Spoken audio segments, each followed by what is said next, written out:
On today's episode, we have Trevor and Cheryl Brannvold. They are on to share their journey.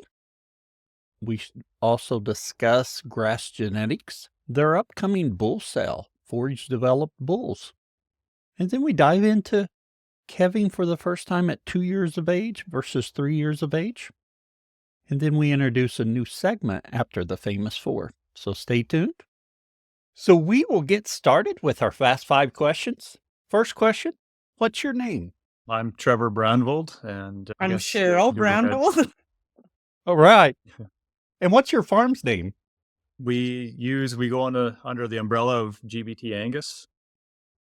And where's your farm located? And I say farm, I'm in Oklahoma. Maybe I should say ranch better for your country. Sometimes we go by ranch, sometimes we go by farm. So yeah, it doesn't really matter to us. We're in Wawota, Saskatchewan. So that's Southeast Saskatchewan. And we are about 80 miles from the North Dakota border. Oh, okay. Okay. So not too far up there. Yeah. Straight north of Minot. If anybody knows where Minot, North Dakota is, we're about 2 hours straight north of there. So. Oh, very good. Yeah. And when did you all start grazing animals? I guess, right from when I was in junior high or high school, I was 14 or 15 years old, I guess, is when I've kind of first bought my first bunch of cows or a few cows. Oh, yeah. Yeah, so I kind of came along with that. I was raised on a mixed grain and cattle farm, and then once we got together when I was about 18, then yeah, we kind of started into the cattle together at that time. So good. It's been a few years. Not very long at all for me. Yeah. And what livestock species do you graze on your farm?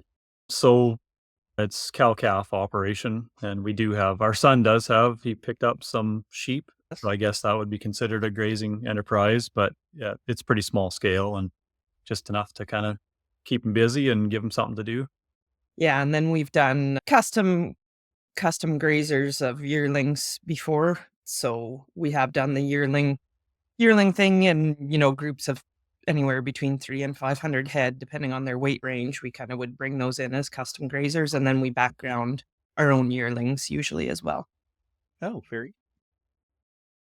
Welcome to the Grazing Grass Podcast, the podcast dedicated to sharing the stories of grass-based livestock producers and exploring regenerative practices that improve the land, animals, and our lives. I'm your host, Gal Hardage, and each week we'll dive into the journeys, challenges, and successes of producers like you, learning from their experiences and inspiring each other to grow and graze better. Whether you're a seasoned grazer or just getting started, this is the place for you. Calling all livestock producers, are you looking to improve your soil health and maximize forage use? Register for the Noble Grazing Essentials in Huntsville, Texas from March 25th through 27th. Noble Research Institute's 3-day course provides classroom and field training, led by knowledgeable facilitators with real ranching experience. Learn to assess carrying capacity, implement adaptive grazing strategies, and develop effective pasture recovery techniques. You'll gain proven methods to maximize productivity while building soil health and resilience, and leave with a customized grazing plan and tools to immediately transform your ranch. Space is limited. Visit noble.org today to learn more and enroll. Invest in your operations future with Noble Grazing Essentials. For 10 seconds about the farm, this season, and I'm not using the season as winter or spring, but this season, that's mud season, may be a better term for it.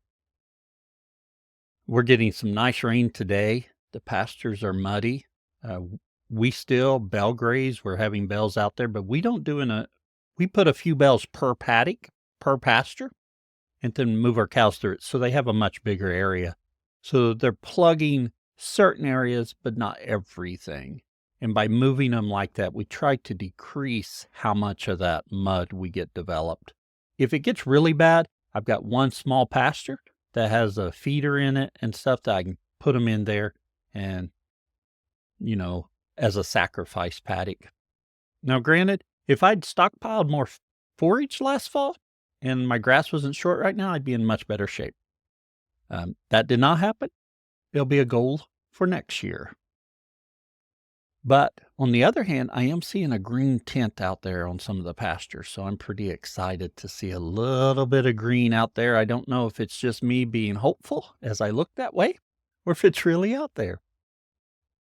For 10 seconds about the podcast, 2 new things today. First new thing, after the famous 4, stay tuned because we have a new segment after that. It's called Ask the Host. So the guests get to ask me something. Now, I did that at the very end, so after you've listened, if you've heard all that the guest says, you can go ahead and leave and you're not going to miss anything. But if you want to hear a little bit more about me or what the guest may ask me, hang out to the very end. It's on there. We're starting it. We're going to try it out for a couple weeks. We'll see how it goes. If you like it, drop me a message, let me know. If you don't like it, that's okay too. The second thing is, we are going to start posting who our guests are going to be for the Grazing Grass Insiders. So we'll do that on the website. I haven't really figured out the exact mechanism. Right now, it'll be a blog post. Let me try that one again. It'll be a blog post that Grazing Grass Insiders have access to. And it'll list our upcoming guests. And that way, if an insider has a question they would like to ask one of our upcoming guests, or they want to ask a question of every guest, they can. Just another perk for being a Grazing Grass Insider. And we will start getting that implemented over the week, getting that set up so insiders can do it. So that'll be something to listen for in future episodes. Our insiders asking questions of our guest. With all that, let's get back to Cheryl and Trevor. Now, the question I like to ask at this point, when you all were growing up, did you think you would be where you are now? I think we're probably or for myself anyways, I think it's probably pretty close to what I was imagining. I used to tell my parents that I was going to build a house in the backyard where my mom's garden was.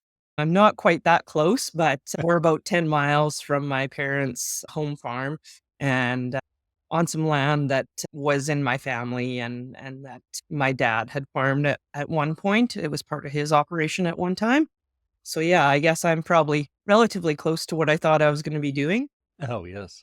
Yeah, and for myself, it's, definitely. I guess you have different aspirations as you're growing up and quite young, but I think, I guess basically in those early years when we got into seed stock, it was kind of early 90s. And that's definitely from there on, I knew for sure that this is what I wanted to do. It's, cattle was all I could think about from there on in. I understand that. In fact, my wife gets on to me once in a while that I don't think about other things enough. Yeah, I'm the same way. Yeah, it's kind of a bad, I don't know if it's a good or a bad addiction, but I guess it sometimes pays the bills. So that's, I guess, a positive. Could be worse. Right. Were you all active in 4-H and FFA growing up? I was, and I guess that's probably what really kicked it off for me was we joined 4-H up here, and I don't know, I guess it was late 80s maybe that I started that, and so that's where we started with our cow herd, I guess, or started being introduced to other seed stock breeders because you wanted a purebred female, or that was kind of generally that's what people did, was use seed stock for their heifer projects, and so that's how it all began, and yeah.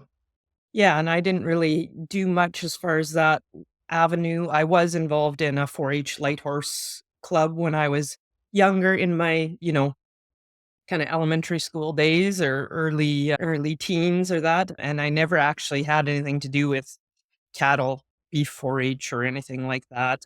But Trevor and I started dating when I was 17 and they were showing cattle at that time with their purebred herd. Things have changed a lot on the operation since then, but at that time they're showing. And so I kind of jumped in with that because my interest was veterinary. So I'm a veterinary technologist. And so that was my interest as a teenager, was vet medicine. So that's kind of my background.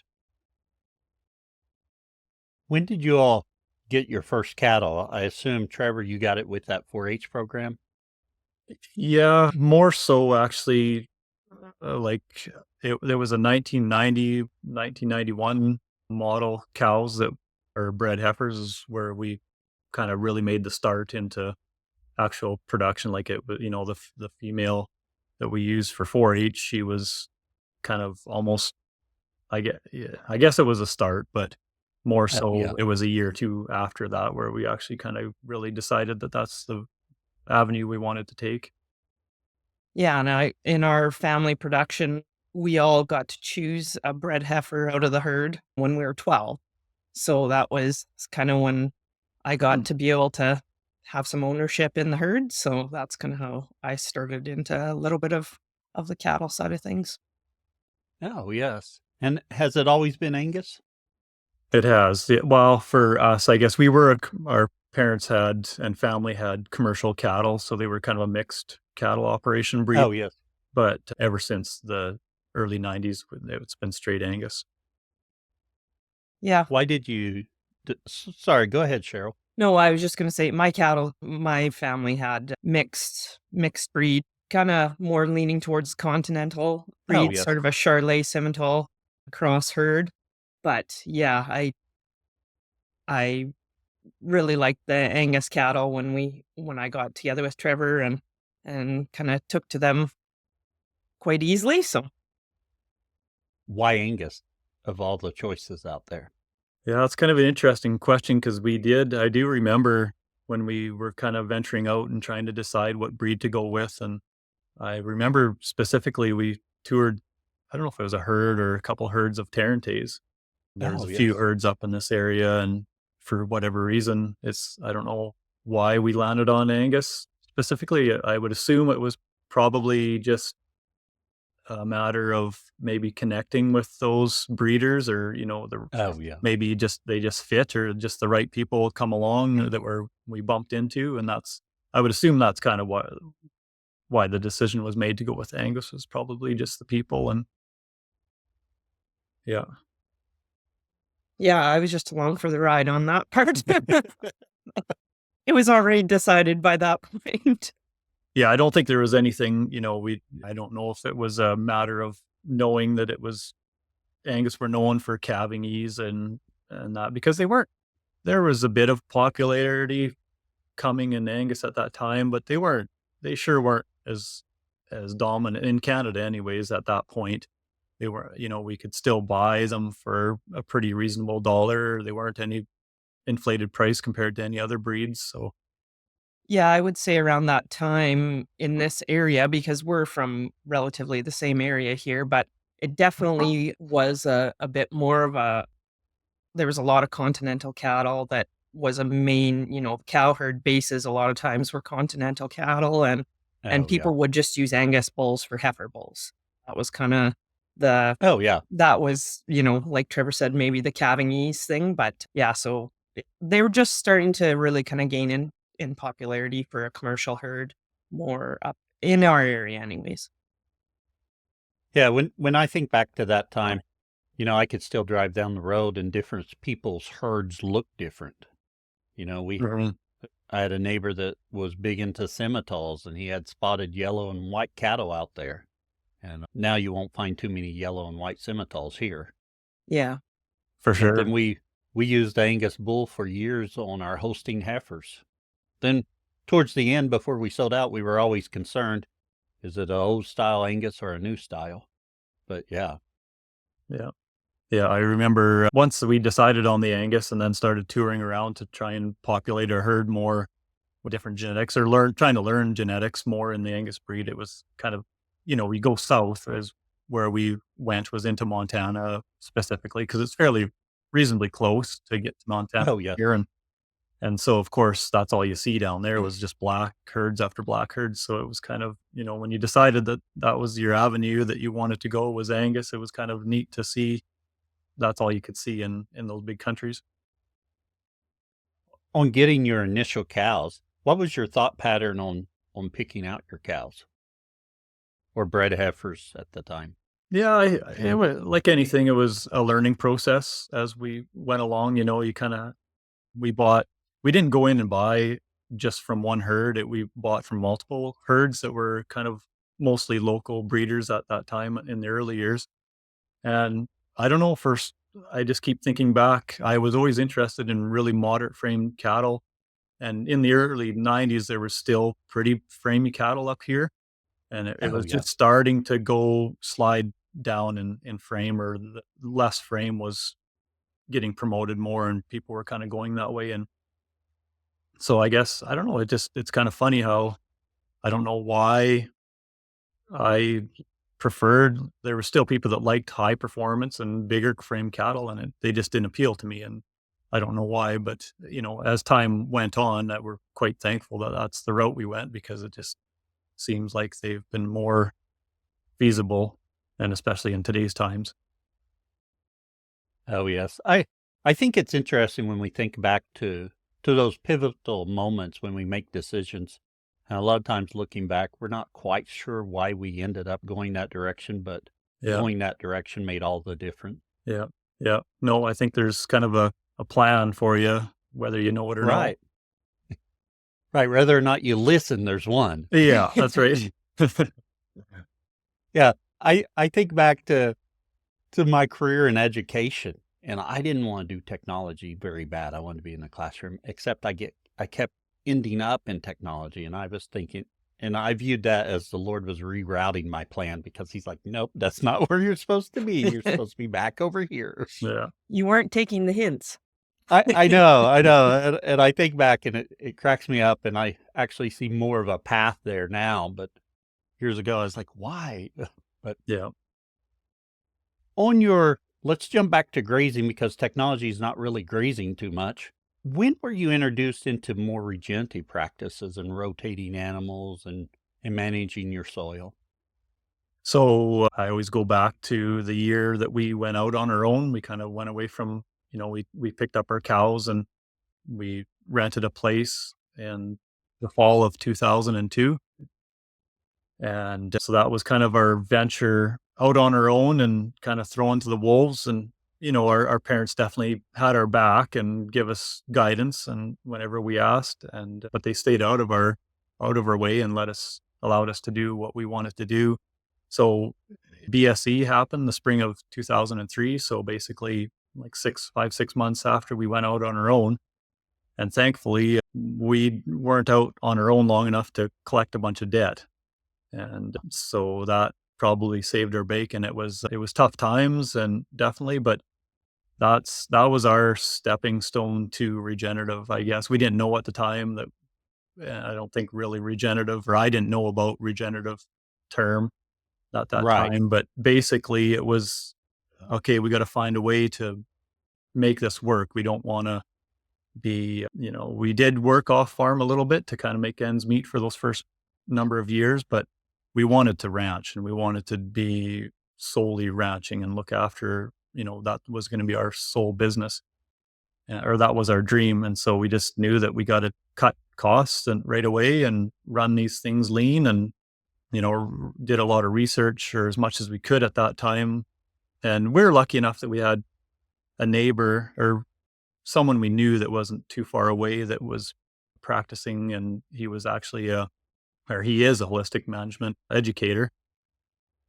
And so we visited his place and seen bale grazing and positive effects of bale grazing. And so then that first winter, we didn't use bale grazing, but we did harvest a small portion of oats that we'd put in that year, the spring of BSE. And so we left those swaths out there. Instead of baling them up, we left them out in the field and swath grazed that, just to try and reduce tractor use and diesel use and that. So that was kind of our kickoff, I guess. Yeah. I think. Yeah, and I guess for like it here, I don't know if your other listeners in the States will understand the connotation of BSE, how devastating it was on Canadian producers, because we entirely lost our market. Right. There was most of our cattle, especially at that time, were all being exported to the US. And, Oh, yes. and the border was closed. So it was, it went from actually the markets had been pretty good going into that time.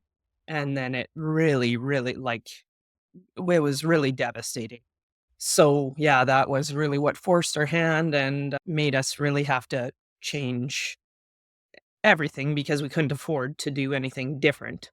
So we had to find a way to make it work and what was most economical, and that's where the particularly wintering costs, that's what really changed our point of view, and so wintering costs led us into, like Trevor said, the regenerative kind of aspects.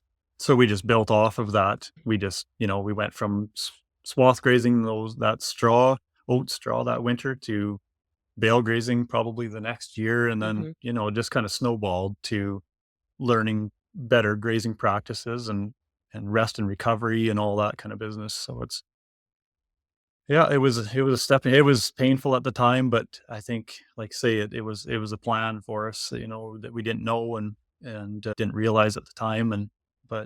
Yeah, I'm almost thankful for it. I think now looking back, because I don't know where we'd be at if we'd be still on the farm if things were softer and easier back then. Oh, yeah. Yeah.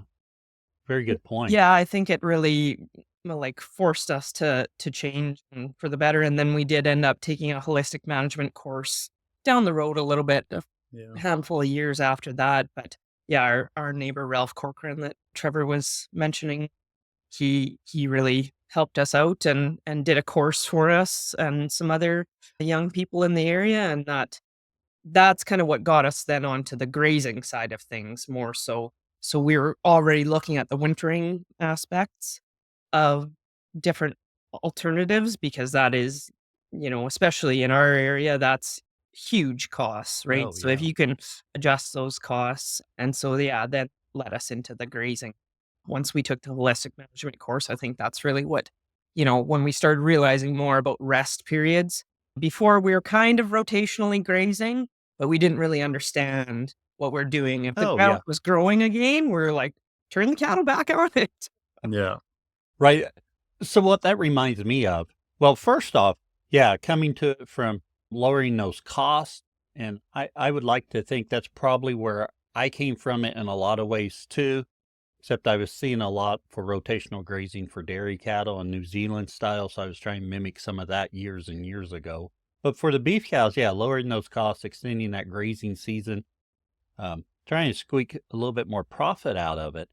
And when I think about that rotational grazing, my dad has always believed in it. Even as a kid, we subdivided pastures, and in the place where dad has his cows, we have it subdivided with permanent fences. Actually, the paradigm shift for him is those fences don't have to be permanent. He doesn't understand that yet. We were talking other day about something else. He's like, well, I got to put up a mile of fence to do that.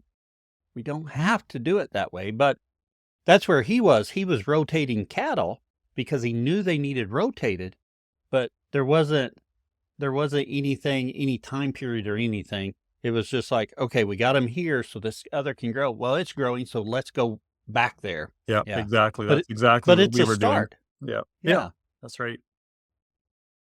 Yeah, I like to encourage people, if you're not moving cows, just put up one fence, move them once. Right. Just get started moving them some way. Yeah, not so daunting if you just start small and slow. Yes. Right. It gives you time to learn. Yeah. And develop and get a feel for it. So when you all went to that holistic thing, your big takeaway was grazing management. And when you got home, how did that change your practice? Again, looking back, I don't think it, we didn't make big drastic changes after that. I don't think it really hit home actually as much because we were kind of in that mindset a little bit, but I don't think holistic management really forced us to really uptake those practices. Oh, yeah. We were doing the bale grazing and moving the cattle a bit, but I think for me, what really built off of that was just researching for myself and just taking my own pace. And I don't know if I just didn't understand maybe or didn't take my uptake maybe wasn't as good as what it should have been maybe during the course, but there was definitely lots of good things. But I think it was just kind of a stepping stone to create more curiosity for me to go and start YouTubing things and Googling things so that I could learn on my own pace and yeah. Yeah, I think so. I was working at a vet clinic at that time for for most of the time. And we had 2 young boys at that time. And so I wasn't really as involved in the day-to-day management of things. But I think a big swing happened, or I know when Trevor came back and he was so like he'd been, like you say, kind of YouTubing and following a few things, but he'd gone to the grass-fed exchange when it Oh, was yes. in Missouri. Missouri. So when he came home from that, of course, if anybody listening has gone to conferences, when you go, when you're with like-minded people and you hear, you're just revved up, right? Like Oh, you are, yes. you feel, even for us now, we've gone to, like, we usually go to at least one conference a year, and it refills your cup, right? It And does. so he came from the grass-fed exchange, and he hadn't been to anything like that before. We hadn't been to any regenerative or grazing conferences or anything. And when he came home from that, he was just like, his mind was blown, and he was just trying to tell me all about what he'd learned and all the different things that he'd taken away from that. And I really resist change, we'll put it that way. So I was pretty skeptical about a lot of the stuff because, of course, a lot of it involved doing some fencing, doing some water Oh, yeah. infrastructure, so we needed to start looking at adjusting some infrastructure. And we did. We went ahead at that point and started, but that was a real, I think, For sure. something that really kickstarted things for us here. I think those conferences are so important to get you to take that next step because, like you said, it just energizes you and you come back with these ideas, these things you can do. And even as we know more what we should be doing, going to those conferences are important standard practice. I'm I'm going this weekend to a bee conference. I'm excited because I know every time I come back from that, my beekeeping improves and I want more hives than I have. Oh, yeah. But it's the same with grazing conferences. People need to go to them, and I know sometimes they're expensive, but just figure out a way to go. Yeah, for sure. Yeah. Yeah, I've actually I do our bookkeeping for the farm, and I have a column now in our bookkeeping just for education. Oh, yes, And very good. because I like to have that separated out, and I can look back over the year, and some years it's almost nothing that we maybe spent on education, but I like to have that there, and it's something that you can refer to and say, like, if there's nothing in that column, maybe you better look at putting something in that column Oh, too, yeah. because it's important. And I think, sometimes you go to some conferences, and maybe it's set up more for people that are just coming into, a regenerative process, or maybe just starting to move cattle, and it's maybe things that we've already heard or speakers that we've already seen. And like you say, you still take something away from it. Oh, And a lot of it yeah. is just speaking with your peers and that networking that you get out of that. I agree so much about that. And the bad part for me, I go to these beginner grazing deals and I'm like, "Oh yeah, I'm supposed to be doing that. I may try that." Yeah, I feel really bad for people that are not fortunate enough to be able to get off the farm or the ranch to go to Oh, these things because a lot of those people I feel are the ones that really need to go because they oh have yeah. so much to learn or, they could adopt a few practices that would totally change their ranching business, I believe. But Yes. yeah, unfortunately, there's some that, we've had that comment before where, well, how do you find time to go to these things? But I don't know, we just can't afford to not go, or at least in those early years for sure. It's, looking back, it was so invaluable. It reminds me of, we're all busy, but what do we prioritize? Mhm. You got to make that Exactly. a Yeah. priority. Now, one thing as we move forward, and what we're going to talk about in the overgrazing section is grass genetics. But let's talk a little bit about coming back from your grass-fed exchange and your holistic. Did that ever change your breeding, or have you always been kind of focused on that moderate cow and doing the same I, path as you on? yeah, I don't know if it really changed the way we looked at our genetics, or I guess, probably small tweaks for sure. I think the biggest thing is we've always just been chasing just whatever's going to make more profit or be, just more sustainable for us. And so we just adopted different, whether it was genetics or we just tried to source the right kind of genetics or what we felt were the genetics that would do better fertility wise or fleshing ease wise, or The biggest thing that happened out of that, and it wasn't necessarily a genetic tweak or change, like there's been lots of, tweaks like Trevor said, but I guess would be when we had to change to a spring calving program, or we felt like we had to anyways, and we Oh, yes. certainly saw the benefit to it. And of course, most purebred producers are calving for that yearling bull sale. And so you got to have them born in January or early February so that they're ready to semen test and be sold for a March or April sale, or even as early as February, some places. And for us, being purebred breeders and switching to regenerative, and like Trevor said, the cost impact of things, we needed to switch. It was number one, we didn't have enough space inside to calve our herd of cows. We were going to have to Oh, build yeah. a new calving facility, and that wasn't in the cards.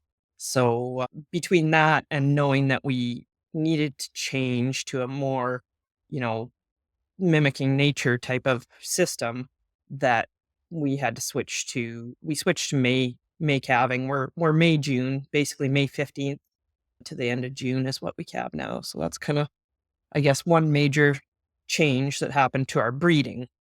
Oh, yes. How did that affect you all in selling bulls? it's been a big positive for sure. There was a little bit of a hurdle because it seemed like there was offerings of 2-year-old bulls in yearling bull sales in other places. And basically, for the most part, they would be just leftover bulls that didn't get sold the previous year. So they'd kind of have that kind of, I don't know what. Kind of a connotation of a failure. sort of. Yeah. Yeah, kind of a So- stigma with them. Yeah. Yeah. So that, we kind of had to get through that hurdle and to our customers that this is exactly what we're doing. We're not doing a yearling program. It's just strictly a 2-year-old program. We're calving on grass, and there's no leftovers. There's nothing sold before our sale or before our offering is up. And so, but yeah, as far as selling them now, it just seems like that's probably a real big, easy sell for us, is just that added age, is because you can get more coverage. The customer gets more value because they're not, in our experience anyways, we don't typically get really any more dollars per animal selling them as 2-year-olds versus many of the guys that are selling yearlings. But I think it comes a lot easier. There's less input to try and get them sold because guys know that they do have value. They just, maybe, I don't know if it's just not enough people know the value, and so then the price doesn't reflect that. But we're really happy with selling the 2-year-olds, and because we've got our cost structures and the inputs suppressed enough that we can make it make sense. Yeah, I think one of the biggest hurdles, and I think if you talk to any, especially a young purebred breeder, and they say, I can't make that work because number one, you have there's a chance that you're going to go an entire year without any income Oh, yeah. because you're switching your whole production system over, right? So Right. the way we did it to make it work for us, we were in an annual bull sale at that time with other breeders that were selling yearling Angus bulls. And so we switched half the cow herd. So we had a cutoff date that Oh, if the okay. cows calved April 1st, Yep. I believe, if they calved anything calved after April 1st was sold as a 2-year-old bull. And then anything before that was sold as a yearling. And so the first year we just split the calf crop in half, kind of, and sold half of them as yearlings, and then we held the other ones over. So we were without a chunk of income for that year, but that's how we 50% versus transitioned. 100% loss of income for that year.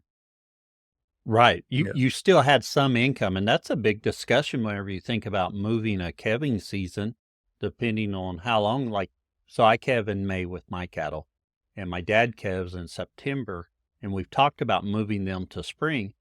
Moving them backwards is really difficult. Going to take a number of years unless we just move them forward that big jump, but then we have a income problem during part of the time. Yeah. Yeah.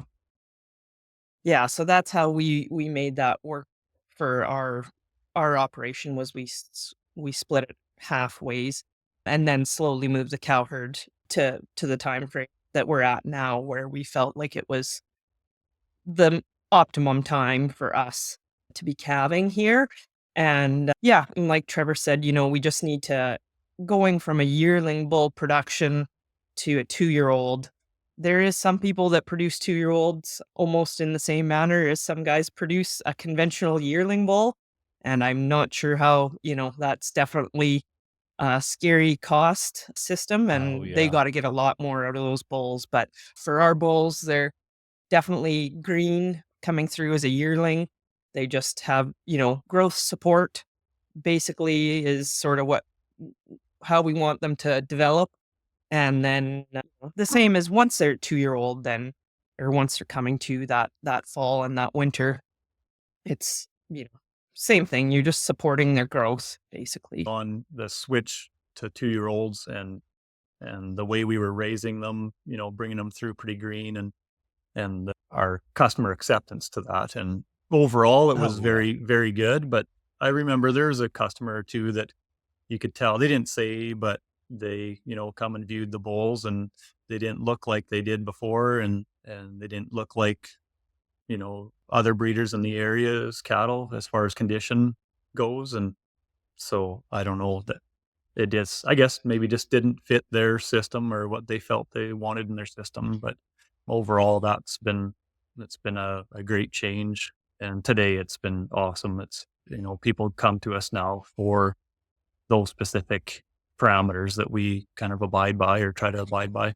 Yeah, I think the biggest thing is that if people are used to looking at a yearling bull and we always talk about hair, like yearling bulls have beautiful, fine, fluffy hair, and typically most guys around here are clipping the bulls as well, or they're getting torched and their heads clipped, and we're not doing that on 2-year-old bulls, and we're not gonna touch them or that. So that's just we like to present our bulls as they are and not have to outline a picture for our customers. Oh, yeah. Our customers can look at them and choose themselves. But yeah, a 2-year-old bull is a lot different to look at. He's not quite as fancy as some of these fluffed up yearlings, and definitely the condition on what most people are doing with yearling bulls. At least what our customers would be seeing would be, you know, something that's been fed quite a bit and it's definitely fluffy and fancy looking. And 2-year-old bull is, got sometimes a little flatter hair, and we're not, like I say, we're not touching them. We're presenting the cattle as they are, and so that takes some getting used to if you're used to looking at yearling bulls that have been clipped all the time, and Oh, your yeah. eyes have to adjust a little bit to a yearling bull that's been fed pretty good and clipped up versus a 2-year-old bull that's been out rough through the winter. So And what kind of diet are these bulls developed on? So in the past, we were kind of doing the similar to anybody else. You'd feed a pellet ration or rolled grain ration alongside so we've never really gotten into silage. We just don't feel that we're to the scale where it would make sense to be starting tractors and feed wagons and whatnot. So we still lean on dry hay for their roughage source. And then they had been pail fed before, in previous years every morning, their pellet ration or whatever. But now, the last couple of years we've backed that off and this year specifically, we totally did away with any grain in their ration. Yeah. So they've just had a protein supplement and all they want to eat for dry hay. How does your bulls, in your opinion, compare to those past ones? Well, they definitely have a little bit different look for sure, but we've really tried to work on fleshing ease because we knew we wanted to Oh, yeah. be strictly a grass-based operation, and so we really focused on easy fleshing cattle and cattle that can look good in their natural state without a lot of influence. And so today, without these bulls having any grain at all, we're very pleased, and we've had some Oh, very cool. customers come in and go through the bulls, and they're very happy with how they look and happy with what we're doing, and they're really interested in the no grain route. And yeah, I think they're as good or better than, I think they're better than genetically for sure than they were in years past, just because Oh, we've yeah. kind of worked so hard on those traits. Yeah, and I think like in the past when we haven't or when we have fed a grain to them, we've always tried to do it as minimal as possible. Oh, So yeah. it's always been just enough to have enough condition on the bull that he can go out and work as soon as he's delivered to his operation. And so really the idea of cutting it out was almost more of a mental hurdle Oh, yeah. than anything else. So there and we weren't sure, right? Because we've raised these cattle to perform well with very little inputs, but at the same time, we didn't know what the outcome was going to be. So it was a bit of a leap to say, okay, we're just gonna, you know, give them this protein supplement and yeah, like Trevor said, I think we're really happy. We've had some customers come through and they seem to be happy with the bulls. And really, I think if you looked at videos or pictures of our previous sale bulls, you probably wouldn't really see any difference in condition. So we're really happy with how they're doing. Oh, very good. When you think about genetics aspect of it, what are you selecting for your cows and for the bulls you're deciding to use? Fertility is our number one deal, and that's kind of we've went to a lot of multi-sire breeding pastures, and so we have Oh, yeah. to lean on DNA to figure out what those calves are sired by. And so for quite a few years, we actually would never have those results when we were selecting. We always use some yearling bulls just to back into our herd and in a multi-sire fashion. And so we would know, other than their mothers, we wouldn't know who they're sired by. So we basically just go through the cows, the mothers to the bulls, and we udder score all of our cows at calving time. And we don't put up with any bad feet or udders. Or so if they score really high on udders and their feet are really good and their fertility, they're calving in the first and second cycle, that's kind of the biggest hurdle for us to say we're going to use a bull or not. We really don't, we don't post DPDs on our bulls for sale, and we don't use them for selection criteria. And we really don't even use weaning weights. It's mostly just by eye and who the mother is. Yeah, so yeah, just a selection tool of fertility and longevity I think has really come into it for us. We look at the age of the dam too and if she's holding up in the parameters that we've built for her, Oh, yeah. 45-day breed, no misses and No assist. no assists, yeah. So anything that's ever been assisted won't stay, whether it was maybe not, if there was some sort of issue with the calf that it was or it was backwards or that, it's still we don't allow that. So they all calve out on pasture about usually within a mile, but this year we're 3 miles from the yard. So Oh, yeah. and we don't rope. So it's if they need assistance, it's probably going to be a big ordeal. So yeah, Yeah. they're on their own and heifers are calving with cows and they're all calving together within the same time frame as well. So yeah, that's kind of how we, have selection tools. Yeah, I don't know. I just keep on going back to practicality. If it's practical for the commercial beef producer, then that's kind of what the things we adopt and the genetics that we try and push through to the next generation. I agree with all that. I love the aspect that if you assist a animal, you're not going to use those genetics to further your herd. Yeah. Uh, Well, and we actually went away from even taking birth weights anymore. It's been a lot of years that we've ever taken a birth weight, and so we just lean on that culling criteria. Is if we got to touch them, whether it's oh, calf yeah. or if it's trying to get a calf to nurse, she's marked down and she's gone. Yes.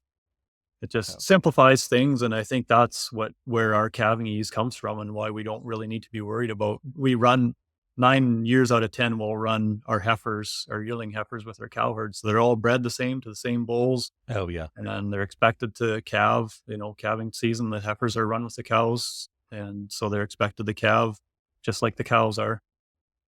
And are you calving your heifers at 24 months? Yes, we are. Yep. We're actually kind of did a little bit of a trial here. Our 2022 born females, we actually held them back for a year and we tried the breeding them at 2 to calve at 3 route. Yes. So and then this past year we went back to breeding them as that group as yearlings. But we've heard lots of positive things with the calving at 3, and especially in a grass-based system. Oh, and yeah. where the inputs are. So we there's no data I could never find any data to say one way or the other which is better, but we're curious enough that we thought, well, we better do our own trial and see how it fits in our system. So we'll see. This spring will be those heifers will be, those 3-year-olds will be calving this spring. So it'll be kind of interesting to see what happens. So this spring, you'll have some 3-year-olds calving for the first time alongside some 2-year-olds calving for the first time. Yeah. Yeah. That's right. That'll be really interesting to see. My dad's always said, we got to get that cow in production. But then when you think about low input, grass-fed, growing them out, sometimes that's difficult when you really lean heavily and totally grass-fed to get that heifer to the weight she needs to be to calve it too. So it'll be interesting to see how that works out. Yeah. Well, like I say, it just the way inputs have gone over the years, I think it needs to be revisited because it was a practice that, they didn't breed yearling heifers 50 years ago or so. It was standard practice to calve them at 3. So I think we're kind of back into those times maybe where you got to repencil it and because there's, I don't know, I've made a list of different pros and cons, and it seems like there's a lot of pros on the calving at 3 side of things.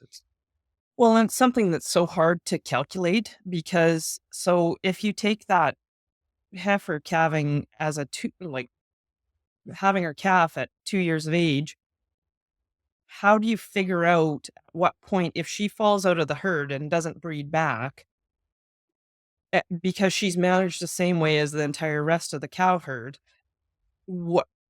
At what point was that her fault, or at what point was that our fault that we weren't supporting her because she couldn't keep up? So yes, we want to, make sure that they're doing as best that they can in a low input system, but are we losing that heifer as a 4-year-old because we pushed her so hard to try to keep up with the rest of the cow herd without any extra supports? And so, where is the balance with that? But it's really interesting to look at anyways. We're not committed, obviously, one way or the other right now, but it's certainly something that we were curious enough about that we, like Trevor said, we did this trial year. So I guess we'll see. Well, and I just, there's a lot of talking to other producers, there's a lot of pushback to the idea. And I just kind of wonder if it's more so because it's like the rest of this grazing system and low input deal. It's just a foreign concept to people. Ourselves and our parents never did that practice, right? So it's such a foreign concept to even think of that. And so the biggest pushback we've seen with the idea is, well, how are you're kind of letting them be freeloaders. You're not going to identify the real fertile ones. Oh, yeah. But at the same time, there's all these different management practices that we see people doing to try and keep those that system, that 2-year-old calving at 2 going. Whether it's like a few points that I've kind of come up with was a reduced weaning weight on those first calvers. Like there's definitely going to be, for the most part, on an average, if you take mature cows versus your first calvers, there's going to be a real lag in weaning weight. So you're losing there. And then most people we see, they'll sort those first calvers and even the second calvers off come wintertime and give them special treatment. So what system is actually being lenient, or, you're kind of, and so they're feeding those animals more for those year or two. And even before, like when you're developing them as yearlings, you're having to put a lot more inputs in them to try and Oh, yeah. get as much of them bred as possible. So I don't know. Our stance is kind of there. It's either a forced system, which is kind of the yearling way, or the two breeding at two is kind of a more natural utilizing time. And it's the same as our 2-year-old bulls. You're utilizing time versus inputs to grow them out. So I think this is an interesting discussion. Like I said, growing up always, I got to give it to, we got to get them in production. Of course, I grew up on dairy, so dairy and beef are a little bit different in that aspect. But with our beef herd, that's one thing we struggle with. And we've changed up some breeding or breeds we've used and stuff because we're struggling to get them to breed at 24 months, or not breed at 24 months, I apologize, to calve at 24 months and breed back because that's such a huge job at that time. And we don't treat our heifers with any favoritism. And now we have to try and get them so they'll breed in that time. But if we gave them an extra year, we probably wouldn't do that. We wouldn't have to do that. So it's interesting. Actually, we need to go ahead and schedule your all's episode for early in 26 so we can discuss how this has gone for you. yeah, that'd be good. Revisit it. Yeah. Yeah. Yeah. It reminds me of goats. With goats and sheep, do you lamb them, kid them at a yearling of age or 2 years? And that's a huge debate that happens, especially with goats.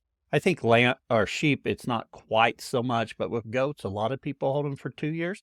A lot of people think they ought to be kidding as a yearling. And I have the debate in my head. I have a lot of debates in my head, but that's what I have. Which is the best way? I don't know. Well, I think the good thing about it in discussions like this, and the same with us, is it's having an open mindset Oh, yes.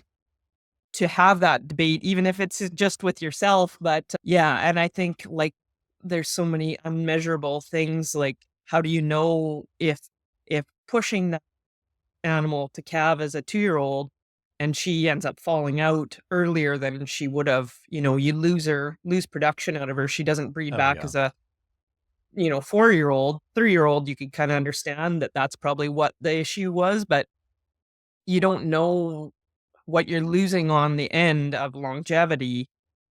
So that goes to the cost of losing that first year production. And like Trevor said, that first calf isn't going to be a real whopper usually anyways, right? Oh, yeah. So you're getting production out of her, but it's not a great calf probably. And then at what cost, in the long run or in the short term. So yeah, it's definitely something that's interesting to look into.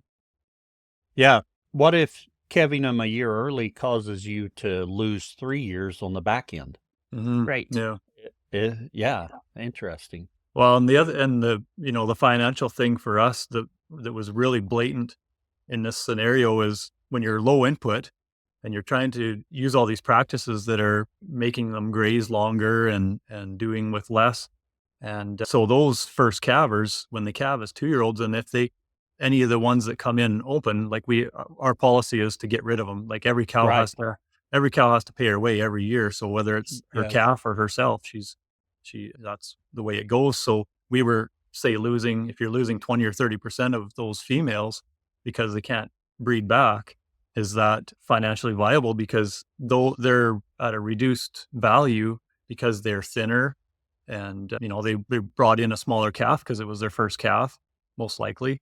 And then they come in thinner. So then that salvage value is incredibly low on those skinnier females versus if they were calved at 3 years old. And if they did still come in open at that point, they're going to be so fleshy and valuable. Oh, yeah. So there's a lot of value to capture there, I think, too. Actually, just because of probably the way our program is and our genetics, the ones that we did this trial on, a couple of them that came open, they were great freezer beef right off Ready to Oh, eat yeah. right away. As soon as the vet said that they were open, we could book them in at the abattoir because they were ready to eat. Yeah, Oh, and we see, like, we'd never adopted the practice, but you always hear when you kind of listen to people talk about their practices, and a lot of those people, they will give those heifers a second chance. So if that's your Oh, yeah. policy, why not just hold back and let them develop naturally and be actual cows before they calve for the first time. Yeah. Very interesting discussion that I don't have the answers on. I know No, what we've been no, doing. no, I Well, don't. we don't either, obviously. Before we get to the famous four, we want to talk about your bull cell just a little bit. But before we talk about your bull cell, is there anything about your all's journey, your operation you'd like to share that I didn't ask? I guess one thing that we really lean on heavily here and that we utilize that we haven't touched on here was our stockpile grazing Oh, that we yeah. do. That's been a really major game changer for us. So, I mean, I know a lot of the listeners will be familiar with northern climates and winters and grazing, but if we can get so right now we're in a lovely warm up phase. We had about 3 weeks of really miserable cold, close to -40 every day and wind chills and we've had quite a bit of snow this year, which can be good if you're in a droughty time or you need some Oh, yeah. dugouts to fill with runoff. But it was getting to be a real pain and we were having some troubles getting cattle out to bale grazing because we were getting a lot of snow in our regrowth. But right now it's melting and we're hopefully looking at, turning cattle out on some stockpile grass that we left last year. So we maybe would have grazed it in April or May last year and let it grow and recover for the rest of the year. Maybe not as late as, it could have been as late as June, but we let it grow and recover and then we can turn cattle out on it, in March sometimes and into April. And those cattle it's such a great system because you've got so much regrowth and everybody thinks it's old, dead, oxidized grass. But when that creates such a blanket of insulation, it catches a lot of snow and the amount of green regrowth we get earlier than any other grasses would be ready to graze. Those cattle are getting that fresh regrowth and it's just like rocket fuel. And then you Oh, mix yeah. that with that old dead standing and we call it our TMR, it's a perfect ration for them. So, Oh, yeah. most grazers on here will be familiar with watching your cattle's manure and knowing, you know, are they getting too much lignin or, not enough? And are they, what their manure sack looks like, their pat. And so that's how we monitor our stockpile. But Yeah, I've kind of dubbed it our grazing gold. It's incredible. It's probably our favorite grazing just because the cow, it's a time of year when cows want to get out anyways. Oh, they do. But and I've had people say, well, of course they want to go out and graze, but I just find that it's not just a novelty thing. It's because I'm sure they'd come back to the bale. The bales are good quality bales that they'd be bale grazing on or swath grazing, and I'm sure they'd get tired of the dry dead forage that is stockpile and go back to the bales after a few days. But they don't. They're really content out there. And I don't know what happens over the winter, but that stockpile, if you're to put them in there in the fall, they're mostly discontent. I don't know if there's some kind of change that happens over winter, but Oh, yeah. they just love it come spring. well, in our grass here, like we're in a fairly high rainfall area. Our grass here gets quite washy. Like it doesn't have a lot to it, especially in the spring. So you turn cows out on a fresh, like a conventionally grazed pasture that's been grazed right down and hardly had any chance to recover in the fall. Those cows are just shooting that out the back, right? Oh, It's yeah. very watery. The cows will look really hollow and they're not getting a lot out of that. And just having that stockpiled dead grass on top adds, to that ration. And then they're grazing that really fresh new green shoots. And like I say, normally that would just go right through them. And, you can look at those cattle pats and they're just exactly what you want to see. Like Trevor said, the cows are so content out there. And that's actually when they're out there, our cattle are right into their third trimester.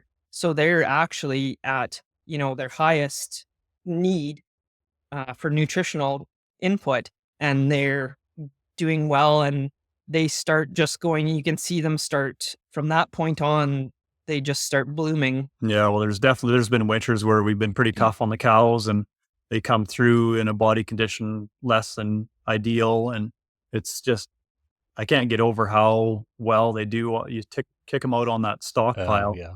and they just, especially when that little bit of green shoots start coming, it just seems like there's so much nutrition to it, or they do well on it for some reason, and they can go from being under conditioned and to almost obese in 3 or 4 weeks time. Yeah. Do you all have enough stockpile that you can keep them out on pasture all winter, or do you bring them in some? Not really, because we do try and push them to graze late as we can into the fall. Our limiting factor, of course, is cold, the wind chill, and then the depth of snow. So Oh, yeah. and it's not even the snow depth more as it is we get a little bit of warm up or just the sunny days where it'll make a crust on that snow, and it'll do that Oh, several yes. times. So it'll kind of warm up, but just enough to soften the snow a little bit, and then it'll get down to 20, 30 below again. And so we just know that there's probably, 3 months of time during the winter that there's no way we're going to be able to graze Oh, yeah. perennials standing. We've toyed with the idea of trying to swath some of that stockpile so that we could graze it through the winter, and just it would be better than baling it and a little bit cheaper way to go. But I just feel there's so much value to save that stuff for the spring Oh, yeah. and utilize it at that time. And the cows just seem to be that much more content at that time eating that stuff. So we've just focused on that. So we had a neighbor offer a piece of land for us. He didn't get his cows. He's at quite a distance from where this pasture is. And so he offered us the grazing rights to it. And he kind of wanted us to graze it last fall, but we were good. We had enough feed until we were going to hit the winter. And so we just asked him if we could buy it and utilize it in the spring. And so that'll be a big yeah. portion of our stockpile. And then, of course, we did save quite a bit of our own acres to intentionally stockpile and graze come spring too. But that's a little bit closer to home. So we'll graze his field early on, as early as we can get out there. And then we'll kind of shift the cows closer to home when they're getting closer to calving. Oh, very good. Yeah. I think stockpile is wonderful. I never have as much as I want. So Yeah, maybe next year I'll have more. Yeah, I know we're trying to make a concerted effort every year to try and save more acres, just because, and even, Oh, yeah. I'd like to have, ideally, if I could use stockpile ground up until even July, just to get away from that spring flush of that really rich right. grass that they like it, but I don't think they do as well on it because they don't have the ability to slow it down in the room, and when they don't have any dead product there. Right. Yeah. You all have a bull sale coming up. Yeah, we do. It seems like it comes around every year, and rarely ever ready for it, but catalogs in the mail, and videos, pictures are all done. So it's kind of behind us, other than getting people through the bullpen and trying to fit them up with a new herd bull. And when is your sale? So it opens up on The March 20th. 20th. So we usually do a 2-day because it's only online. We Okay. don't do a live auction at all. So it's online bidding over a 2-day period. So it opens on March 20th and then it closes the evening of March 21st. Yeah, and so we actually changed venues. When we started out, this is the 13th year of doing strictly online bidding format, and at that time there wasn't a venue in Canada that would do that. They would do it if it was in conjunction with a live sale, and we didn't want to do that. We didn't want to bring the bulls to town and fuss with having a live sale. We just wanted to keep it kind of low key, but so we utilized a place in, I can't remember what state they're out of actually, but it was in the States that we utilized. It was a really cheap way of offering our bulls and online bidding, and it worked fantastic. A little bit of growing pains in the first couple of years to try and, it was early enough where a lot of these ranchers, they weren't real comfortable with computers, and definitely not online, and definitely not online bidding. So it was a bit of a hurdle, but it was a good way to move our bulls. And so this year we actually changed venues to a Canadian site that's really known Canada wide with commercial bull Oh. buyers or even commercial stock, and it's called DLMS, and it's a timed auction system. It's basically the same thing that we were doing before, just a different venue. Oh, yeah. Do you have days where buyers or potential buyers can come look at the bulls, or is it through videos that's posted on the site? Yeah, we're wide open. I say, 365 days of the years. If guys want to come see the cows when they're calving, that's awesome. If they want to come and see the bulls when they're put out on grass or out grazing during the summer, that's awesome. Yeah, we don't have a set day where we have an open yeah. house per se.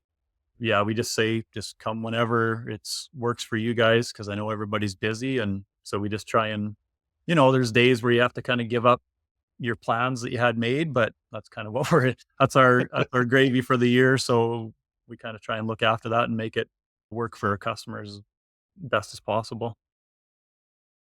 I'm not sure what the laws are. Are your bulls available to come into the States, or are they mainly for To cover Canada? that. Yeah, so we have sold into the States before.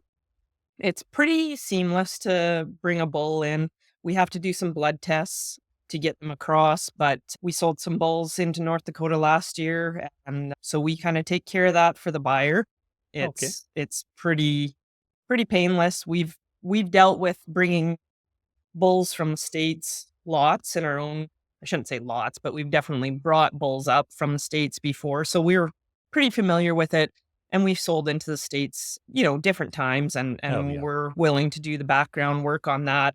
And the great thing for any of our American friends is right now our dollar is not very good.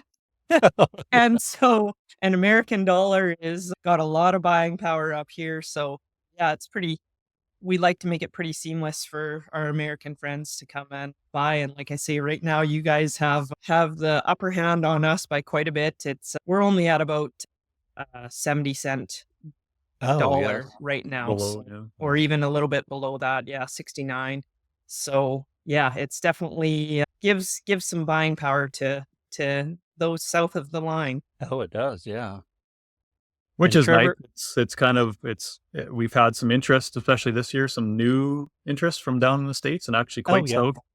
And yeah, they're basically chasing or have been following what we've been doing and kind of like our 2-year-old system and how we're not pushing them and stuff. So it's kind of, I don't know how they hear about us, if it's social media or whatnot, but it's kind of interesting and just another big market we can supply or help guys that are in that low input system mindset. Then if we can supply them with some seed stock that way, that's kind of neat and interesting to get them into different environments too, to really put the test to them and see if Oh, they yeah. can actually do it.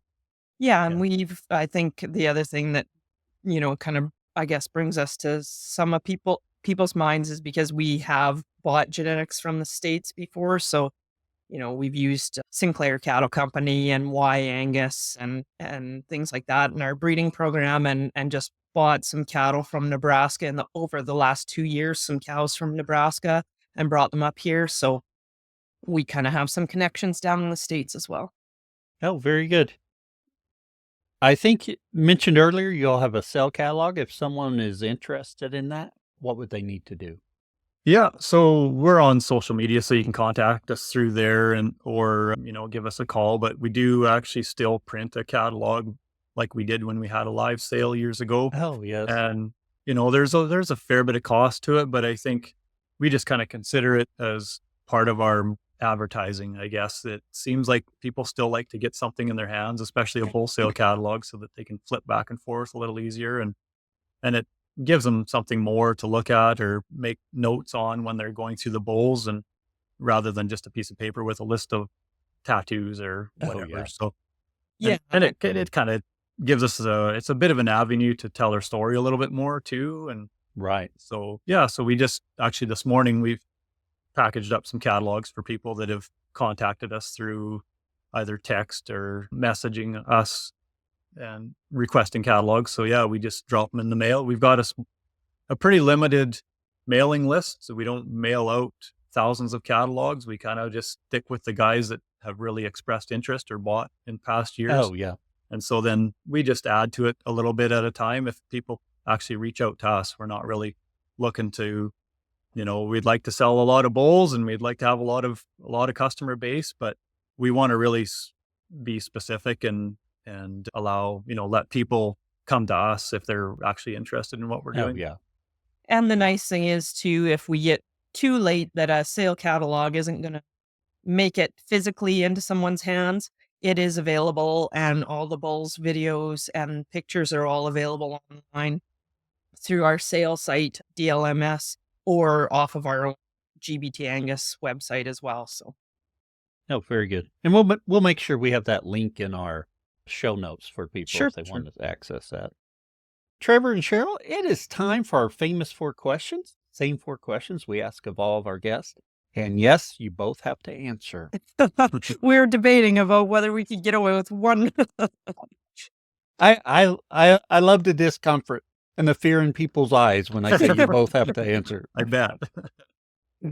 The first question, what is your favorite grazing grass related book or resource? Now, can I throw like a dozen at you then? I'll make you uncomfortable. You can. I love resources. So you can just start making your list, and Cheryl can be hoping that Cal says it's long enough. Well, I think she probably has some ideas, but I just want, I guess, a few books that I'm not a big reader. I do read magazines. I like kind of brief articles, but some more longer books that I have went through and I think have been pretty important for us and kind of building on what we do is Man, Cattle, and Veld by Johan Zietzman. I think he's been on your or been mentioned on your podcast quite a bit. And actually, probably a new one maybe would be Cover Cropping in Western Canada by Kevin Elmy. Oh, okay. So it's kind of a, just a pretty thorough but easy read on if you're wanting to get into cover crops. We dabble in cover crops just because we need a winter feed source, or sometimes we plant it for summer grazing. But yeah, it covers a lot of the basics, but kind of gets a little bit in depth too, and selecting your species and what they do for you. Oh, and I guess one more would be The Basis of Line Breeding by Jim Lentz. And I kind of picked that one up because, my genetic interest and line breeding. We do quite a bit of line breeding here just to try and solidify some consistency in our herd and predictability. And so it kind of was of interest. It's a little tougher read for sure, but if that's your interest, I think there's the odd person that would like that. Well, I'm an odd person because I'm like, I got to go get that book. I guess I'm going to call mine a resource because I don't typically read books. I read books a lot, but novels, not yes, not usually things I can actually utilize. But we have, and I know that there's people from the States that listen to it as well, but our Canadian friends up here will know Wednesday Night Networking. Steve Kenyon has a thing that he does called Wednesday Night Networking. And so in the, terrible days of winter in Saskatchewan here, it is a Wednesday night that we can sit down in front of the fireplace and listen to networking. And it's kind of like we talked about before, a conference or that gives you a little bit more enthusiasm for what you're doing, especially in the miserable part of winter, and opens your mind up to some new and different ideas. Yeah, and I got to give you a plug, Cal. Podcasts have been big for me. Like, it's so versatile, and I can take it in the truck, in the tractor, doing chores, or I've even, just walking across the yard or working in the shop. I'll have a podcast on most of the time because I'm just so curious of what everybody else is doing. So I don't know if I've listened to all your episodes, but probably most of them. And some of the early ones are rough. Learning curves, eh? Yeah. The guests were great. The host is kind of questionable.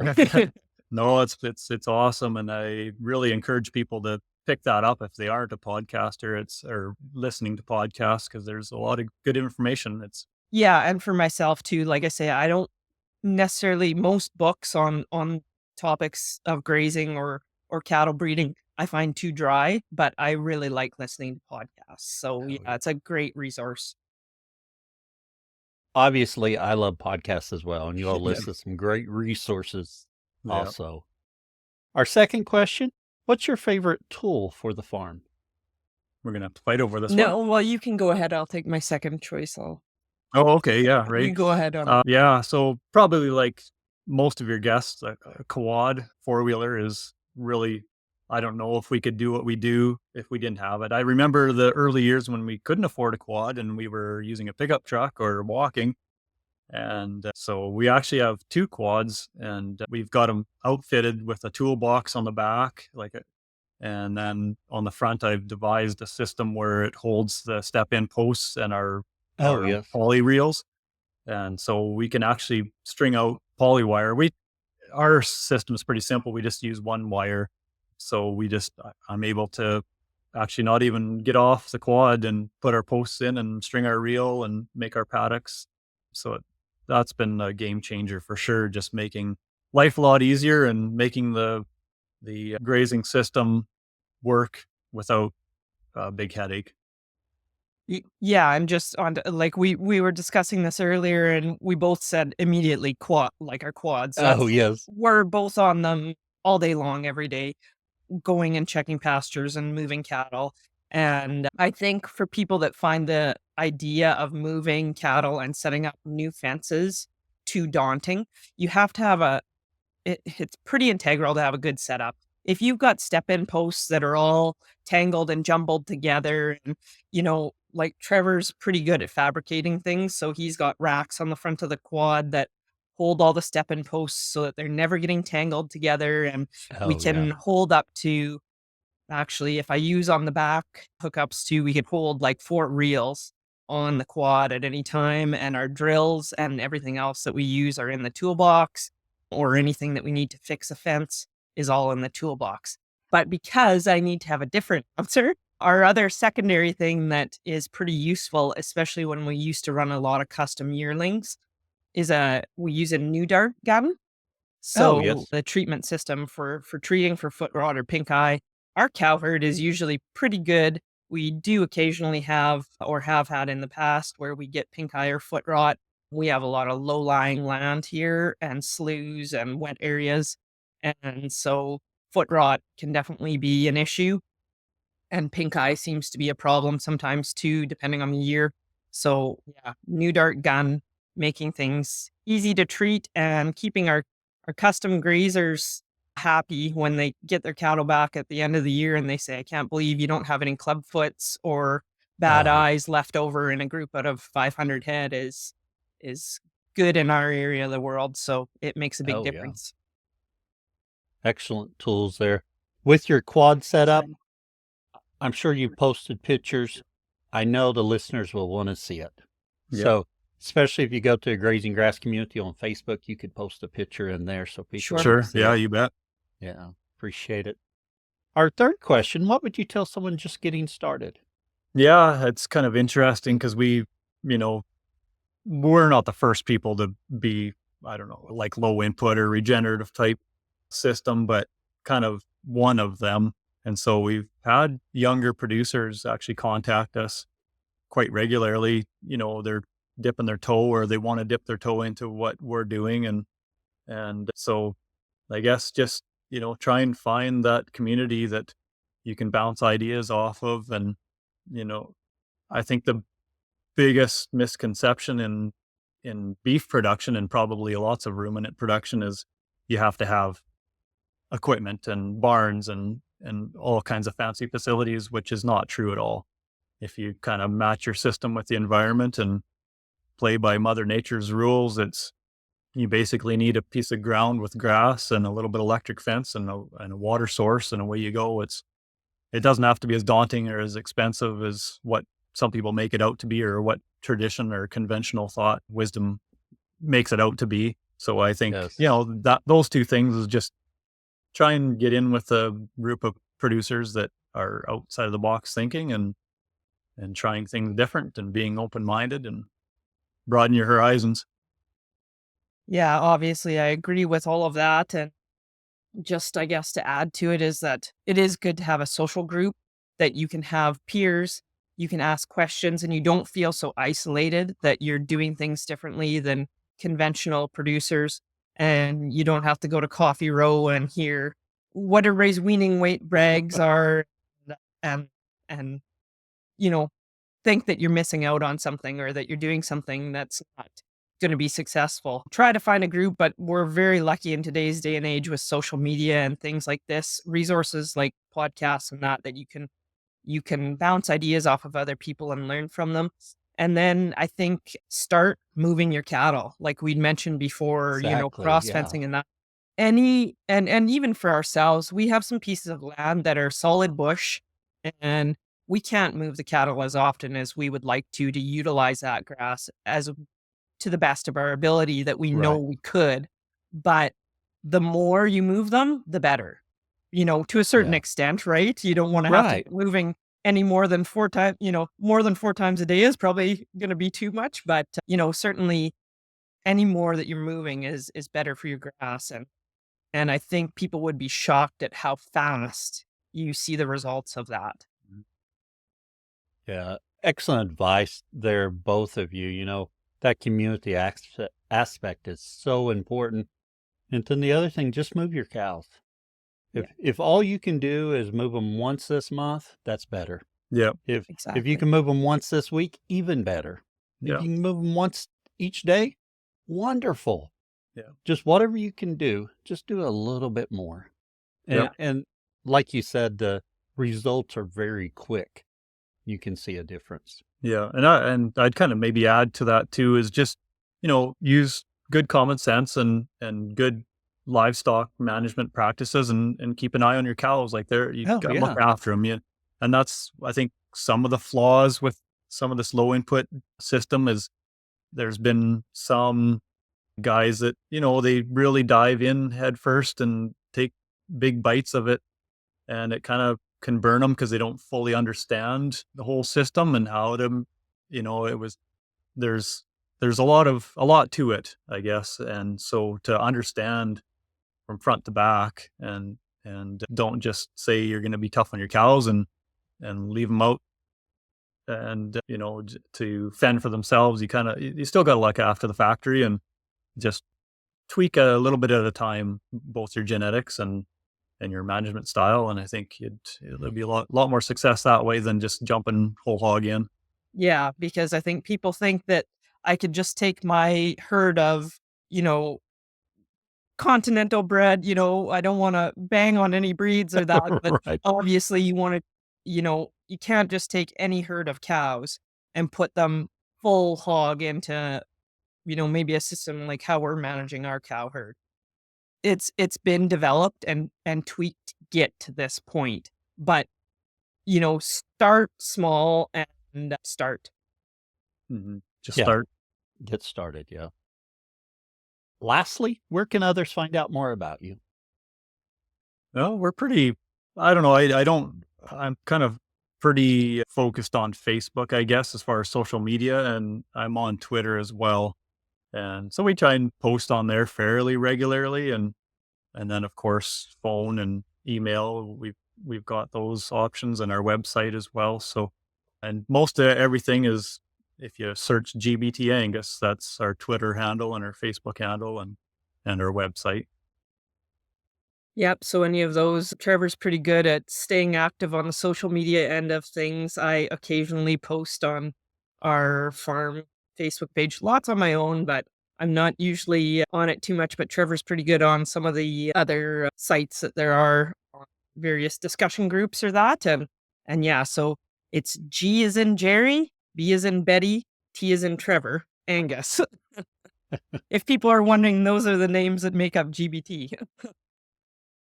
Very good.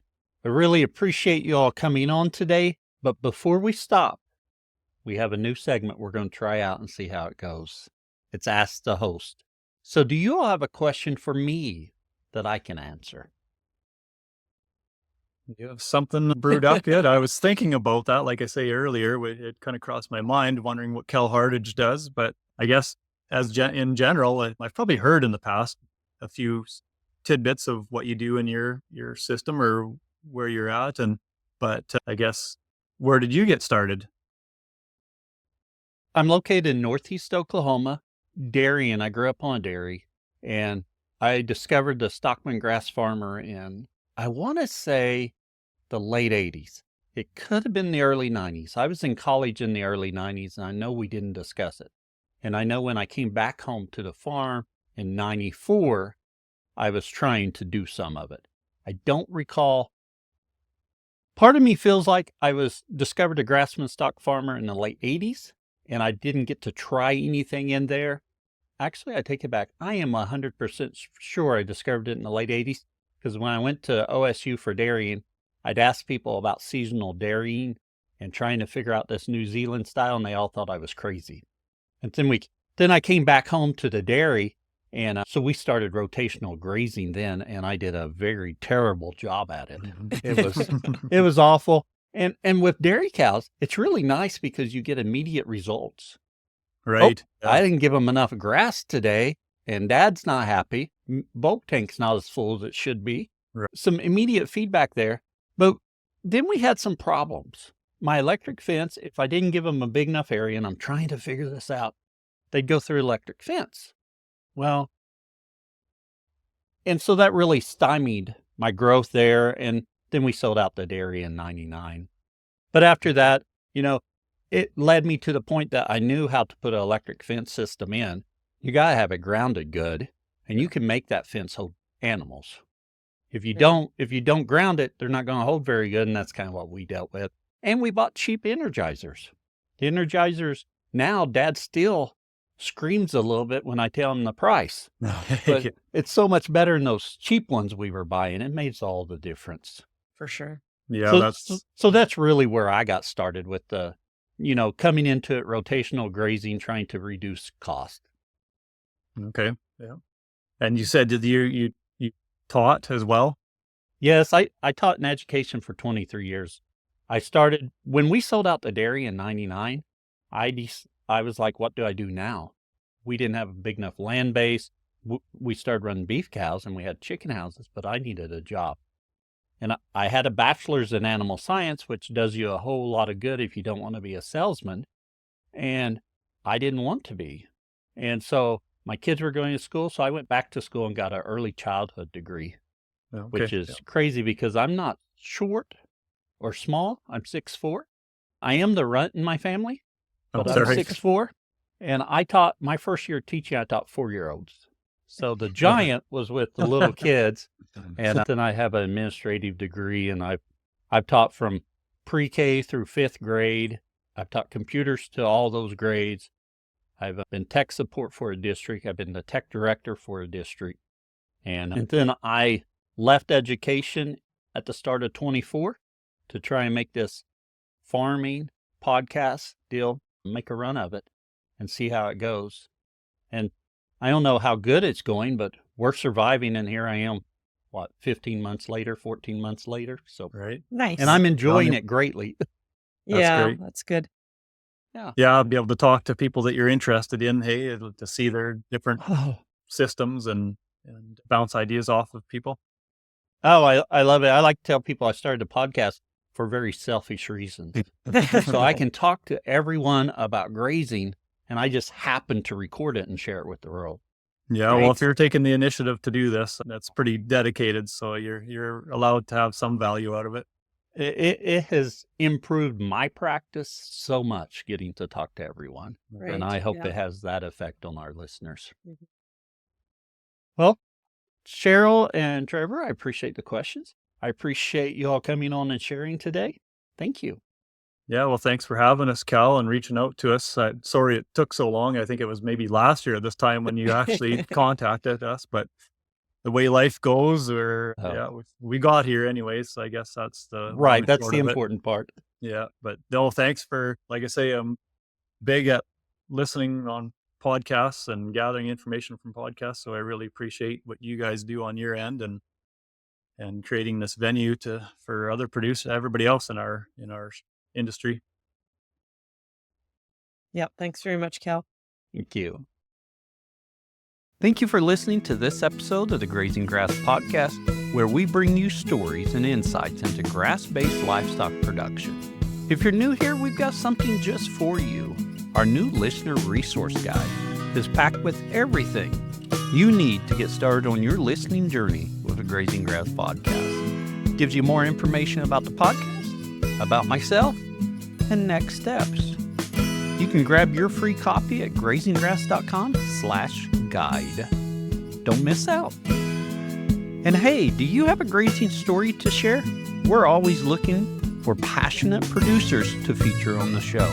Whether you're just starting out or have years of experience, your story matters. Head over to grazinggrass.com/guest to learn more and apply to be a guest. We'd love to share your journey with our growing community of grazers. Until next time, keep on grazing grass.